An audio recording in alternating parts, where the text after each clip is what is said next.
Assalamualaikum warahmatullahi wabarakatuh. Kembali lagi di channel YouTube saya, Faidatul Hasanah.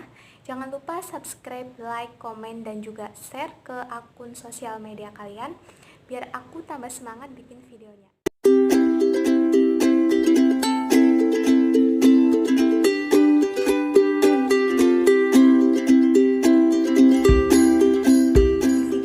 Saya akan mengajak Anda untuk memahami salah satu makalah yang telah dibuat oleh kelompok teman saya, yaitu berjudul Sumber-sumber pembelajaran dalam pendidikan Islam. Kelompok ini beranggotakan Kurnia Yuni Rahmawati, Laswik Retno Dewi Savitri, Listiana Utami, dan juga Lukman Hanafi. Di dalam makalah ini terdapat dua aspek penting. Yang pertama yaitu pengertian sumber pendidikan Islam, dan yang kedua macam-macam sumber pendidikan Islam. Kita mulai dari aspek yang pertama, pengertian sumber pendidikan Islam. Sumber pendidikan Islam menurut Ilmu Pendidikan Islam karya Ahmadi, sumber adalah tempat pengambilan, rujukan, atau acuan dalam penyelenggaraan pendidikan Islam.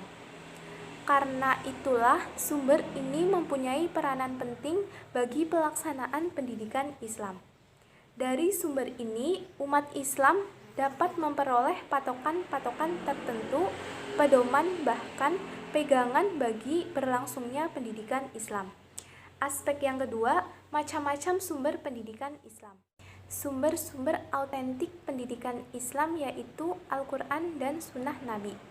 Dalam karangan Dr. Said Ismail Ali disebutkan ada 6 sumber pendidikan Islam, yaitu 1. Al-Quran. Al-Quran secara terminologi atau istilah Islam berarti kitab suci umat Islam yang di dalamnya berisi firman-firman Allah Subhanahu wa Ta'ala yang diturunkan kepada Rasulullah SAW sebagai mukjizat. Al-Quran disampaikan dengan jalan mutawatir dari Allah Subhanahu wa Ta'ala dengan perantara malaikat Jibril kepada Nabi Muhammad SAW dan yang membacanya bernilai ibadah.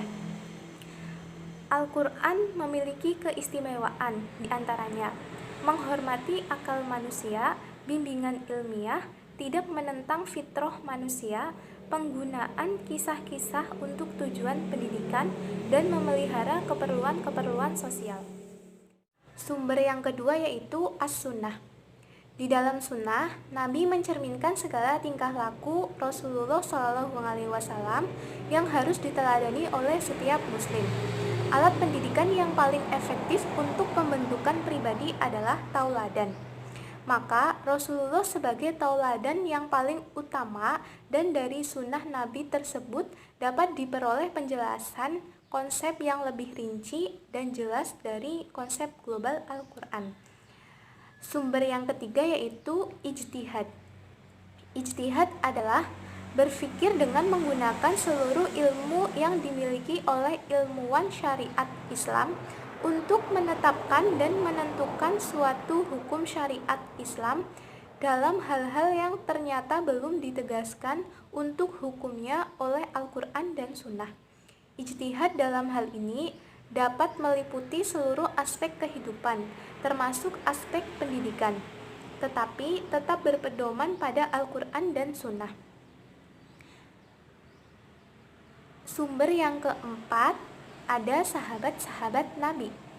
Pemikiran dan kebijakan para sahabat sangat erat dengan pola Rasulullah SAW, sehingga perlu untuk dijadikan bahan pertimbangan dalam menyelenggarakan pendidikan Islam.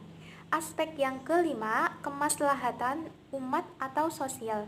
Kemaslahatan umat adalah sesuatu yang mendatangkan manfaat dan mencegah madorot. Lebih rincinya, maslahat umat adalah segala sesuatu yang dapat memelihara agama, dirinya atau umat, keturunannya, dan harta bendanya.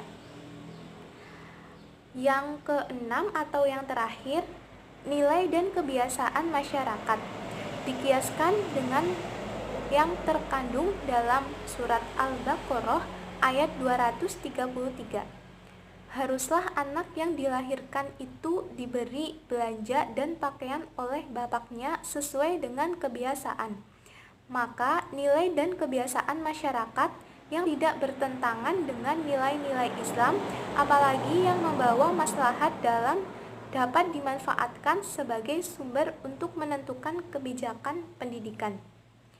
Sekian sedikit materi dari saya, semoga bermanfaat. Wassalamualaikum warahmatullahi wabarakatuh.